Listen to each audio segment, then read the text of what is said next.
General McChrystal, the Afghanistan situation is becoming increasingly untenable. You have called for an additional 40,000 troops in order to continue to suppress insurgents, but the American people are not likely to support that kind of surge, and you cannot guarantee that the 40,000 additional, which would bring the total in country to approximately 100,000, would be enough. In fact, many have said that it is possible it would take 2, 3, perhaps even 600,000 troops to pacify the country of Afghanistan the way it is currently constituted and broken into some 90-odd tribal societies.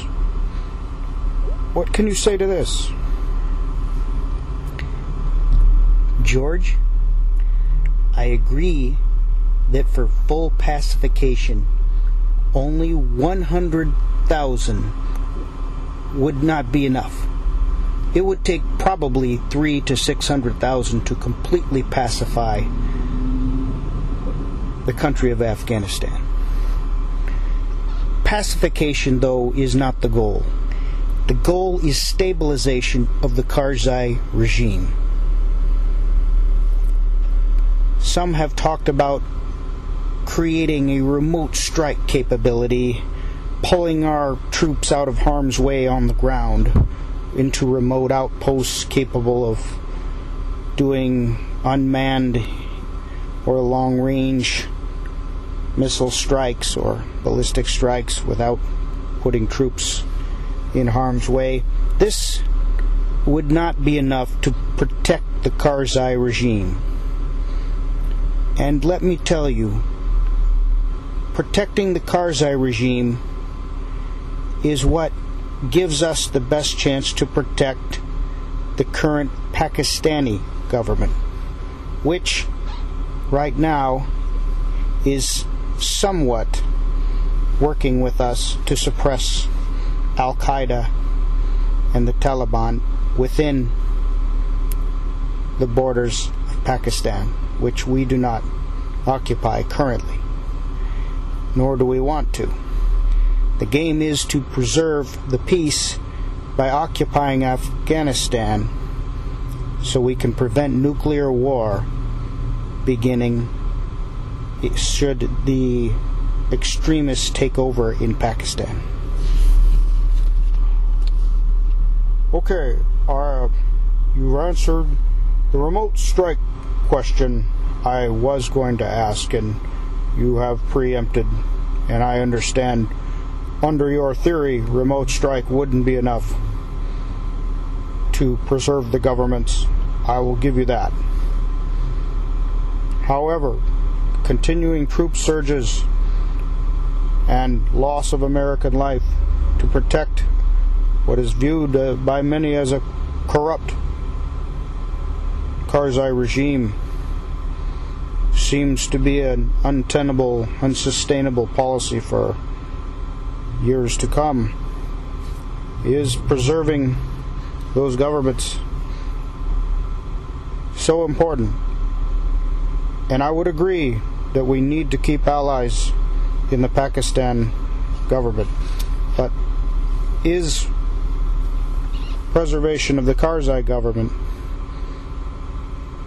an unavoidable consequence or prerequisite to keeping the Pakistani regime in power? George, for my money, I think we agree Pakistan cannot fail. If there was to be an extremist takeover, India might be hit as soon as the extremists get control of the nuclear arsenal. India may likely preemptively strike Pakistani military facilities to try to prevent a nuclear launch. But if the Pakistanis have hidden their launchers and or are able to have secret silos or whatever, then a nuclear war would likely be precipitated, which would be begun, could be begun by an Indian attack. Either way, I think it is an untenable position to pull out and just let the insurgents, as strong as they are now, to take over first Afghanistan, then Pakistan. It will put us at far more danger than we would be otherwise. I could see where you're coming from. It is a difficult problem. We will see if the Democrats can agree on a unified position. Apparently they are unable to at this point. President Obama has not taken your recommendations and acted on them. He's weighing them against other options.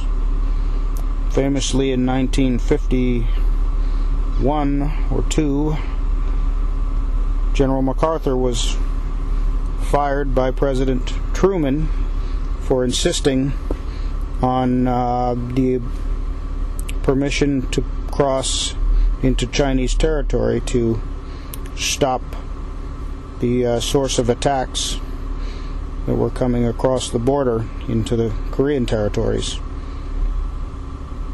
Are you going to be at odds with the president to such that he may have to fire you?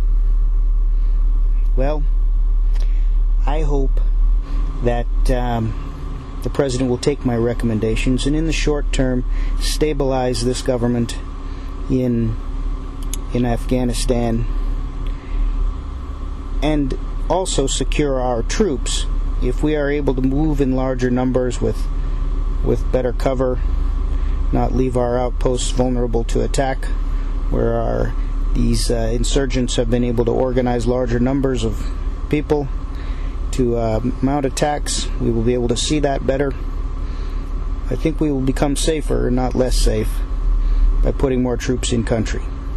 I hope you will listen to that. I understand your position, wanting to get people out. I don't want to be in wars any more than anyone else, but in this type of environment, I've been trained to fight against insurgents. It's not an easy, clean business. There are mistakes made. We do our best to stop and not make those mistakes. But I believe in this case, the interests of protecting the Karzai regime and thereby the Pakistani regime are in the best interest to prevent nuclear war in the short term. Perhaps some local capability over a period of years that we could train the Afghanis and stabilize and help the Pakistanis find the insurgents. We'll be able to quiet down these dead enders and make them a marginal movement. Right now they still have a lot of influence in the public sphere, in the religious conversation that happens in the countries, and hopefully we can change hearts and minds with the help of the people who want to bring those countries into the 21st century. Thank you, General. Best of luck to you.